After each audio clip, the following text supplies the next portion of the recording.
RSL fights for their Champions League lives, Colorado signs an EPL veteran, and 24 under 24 fan voting is in full swing. Next on The Daily.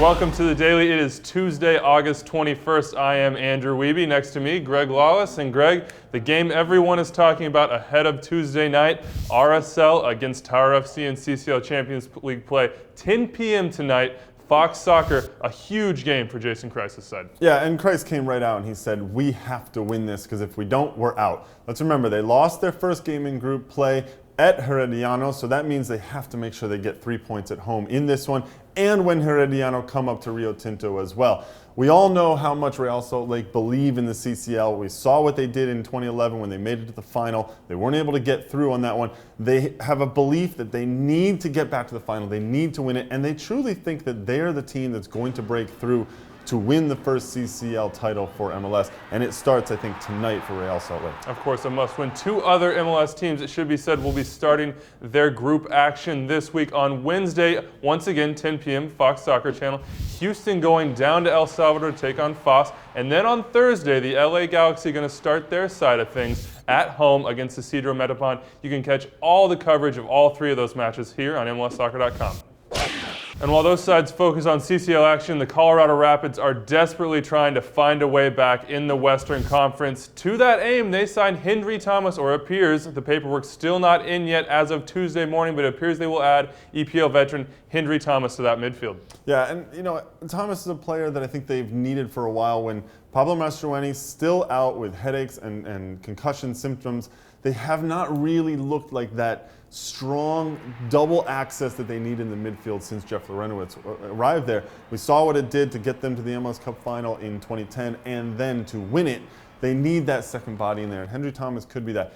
Had some struggles at Wigan, his last club in the EPL, but I think he would be a huge addition for this team. Yeah, just 2 appearances last year for Wigan, but still an EPL veteran, as you said, and a World Cup veteran, played for Honduras in 2010. Another MLS club struggling right now, trying to find some traction. The Portland Timbers, a lot of drama going around with that club this weekend. The loss on the road and that comeback win by the New York Red Bulls.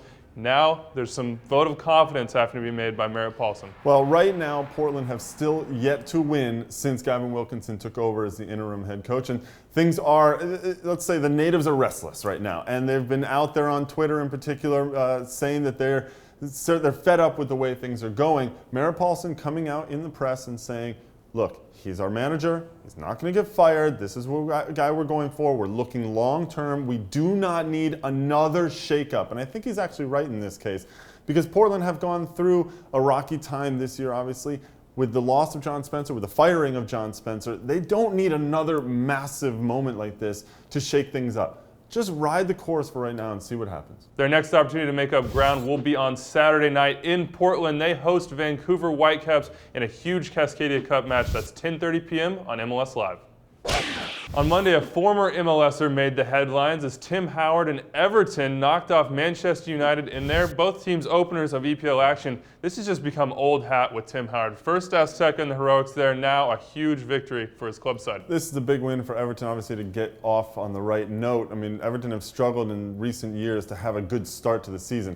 To get a win against Manchester United at home, let's not forget, Tim Howard, when he first moved to Europe, he joined Manchester United, so it's always good to get one against your old club. Yeah, and Tim Howard, a guy who in MLS was one of the youngest, most brightest prospects the league has ever seen. You can vote for your favorites. 24 under 24 voting now out, now available to fans on MLSsoccer.com. Greg, there's a lot of favorites, a lot of people that guys already know. Who's your dark horse for this one? Well, I would say Jack McInerney. Everyone knows I'm a big fan of Jack McInerney. I don't think he's necessarily a dark horse in this one.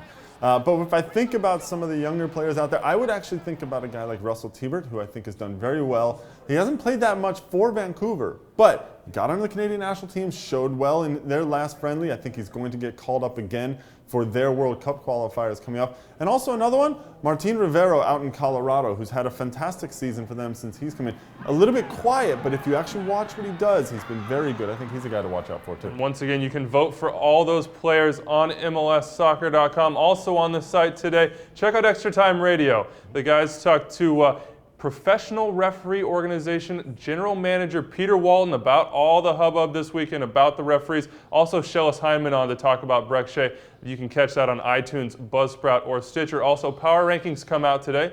That's all we have for now. We'll see you tomorrow.